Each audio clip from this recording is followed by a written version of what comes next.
શ્રી ગણેશાય નમઃ. મિત્રો, તમારું સ્વાગત છે આપણી યુટ્યુબ ચેનલ રાધાકૃષ્ણ ભક્તિધારામાં. આજે આપણે સાંભળીશું સામા પાંચમની વ્રતકથા અને વિધિ. જો તમને આ વિડીયો પસંદ આવે તો આ વિડીયોને લાઈક કરજો, શેર કરજો અને આપણી યુટ્યુબ ચેનલને સબસ્ક્રાઈબ કરી બેલ આઇકન દબાવજો. તો ચાલો શરૂ કરીએ. ભાદરવા માસની અજવાળી પાંચમે સ્ત્રીઓ રજોદર્શન સમયે જાણીએ અજાણીએ થતા દોષનું નિવારણ કરવા માટે આ વ્રત કરે છે. આ દિવસ પુરાણોમાં ઋષિ પાંચમ તરીકે વિખ્યાત છે. પ્રાતઃકાળે સૂર્યોદય પહેલાં સ્નાનાદિથી પરવારી અધેરાનું દાંતણ કરવું, શરીરે માટી ચોરવી, માથામાં આંબળાની ભૂકીથી વાળ ધોવા અને માથાબોર સ્નાન કરવું, ભોજનમાં ફક્ત સામો લેવો, અન્ન ન લેવું.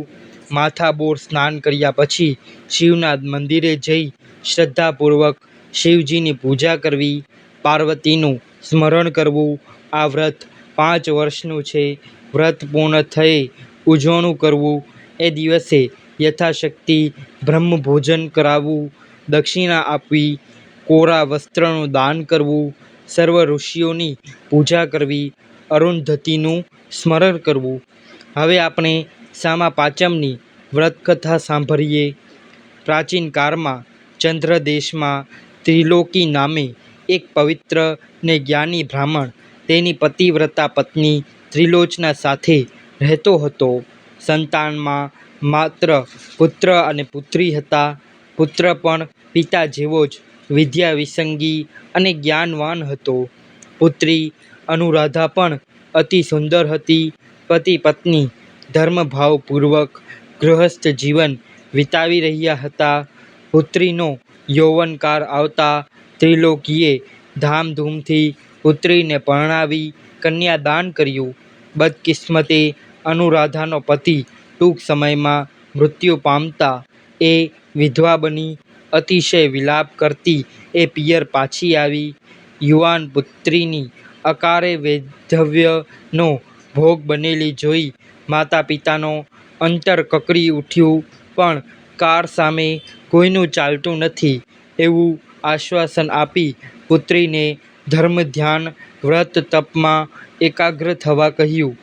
પુત્રીના અકાળ વૈધવ્યથી બ્રાહ્મણ બ્રાહ્મણીનું મન આ અસાર સંસાર પરથી ઉઠી ગયું. તેથી તેઓ નદી કિનારે એક આશ્રમ બાંધી તપ કરવા લાગ્યા. અનુરાધા ભાઈની સાથે રહેવા લાગી. એ રાત દિવસ ધર્મ ધ્યાનમાં સમય પસાર કરતી.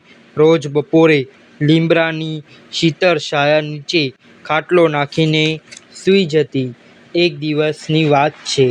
બપોરના સમયે અનુરાધા લીમડા નીચે સૂઈ રહી હતી. ત્યાં જ એના શરીરમાંથી 5 પરુ વહેવા લાગ્યા અને નરકના કીડા ખદખદવા લાગ્યા.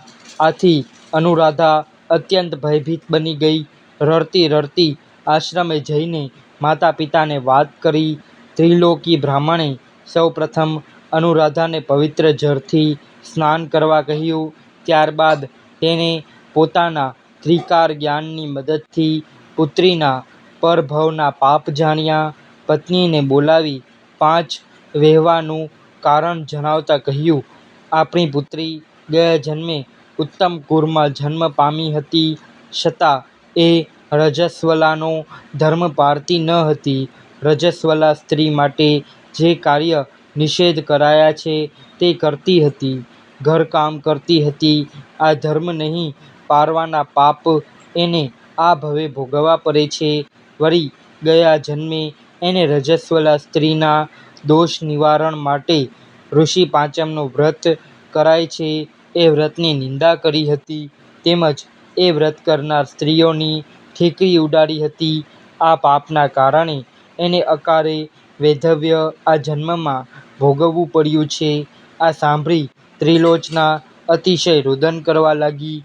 ત્યારે ત્રિલોકીએ આ સમસ્ત દોષના નિવારણના ઉપાય તરીકે પુત્રીને જે વ્રતની ગયા જન્મે નિંદા કરી હતી એ જ વ્રત શ્રદ્ધાપૂર્વક કરવા કહ્યું. સામા પાંચમનું વ્રત શ્રદ્ધાપૂર્વક કરનારના સર્વ પાપનો ક્ષય થાય છે અને તેની રોગિષ્ટ કાયા ફરી કંચનવર્ણી બને છે. ત્રિલોકીએ પોતાની દીકરીને વ્રતની સંપૂર્ણ વિધિ સમજાવી. પૂર્ણ પશ્ચાતાપમાં ડૂબેલી અનુરાધાએ સામા પાંચમનું વ્રત પૂર્ણ શ્રદ્ધાથી કર્યું. તેથી તેના દોષનું નિવારણ થયું અને તેની કાયા ફરી કંચનવર્ણી થઈ ગઈ. જે કોઈ સ્ત્રી પુરાણોમાં પ્રસિદ્ધ ઋષિ પાંચમનું વ્રત શ્રદ્ધાથી કરે છે તેના દોષનું નિવારણ થશે અને સર્વ પાપ ક્ષય થશે. મિત્રો, તમને આ વિડીયો પસંદ આવ્યો હોય તો આ વિડીયોને લાઈક કરજો, શેર કરજો અને આપણી યુટ્યુબ ચેનલને સબસ્ક્રાઈબ કરી બેલ આઇકન દબાવજો. ધન્યવાદ. હર હર મહાદેવ.